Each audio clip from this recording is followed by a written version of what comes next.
Normally, phones have a feature called dark mode and light mode.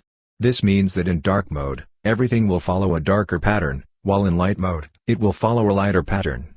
You can choose whichever mode you prefer. If you want to schedule dark mode, you can do that. For example, you can set light mode from 8 a.m. to 8 p.m. and dark mode from 8 p.m. to 8 a.m. Once set, your phone will automatically switch between the two modes during those times. To schedule dark mode on an Android phone, open Settings.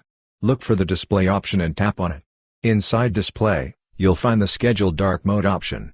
Sometimes, this feature is turned off by default. You'll need to enable it. Note that the exact steps may vary slightly depending on your phone's brand. If you're unsure, open Settings and use the search bar to look for Schedule. When you search for Schedule, you'll see the Schedule Dark Mode option. Tap on it and turn the feature on.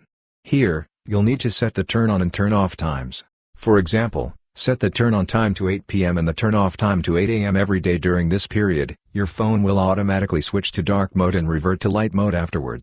That's how you can easily schedule dark mode on Android phones. I hope this was helpful. If so, consider subscribing for more videos like this.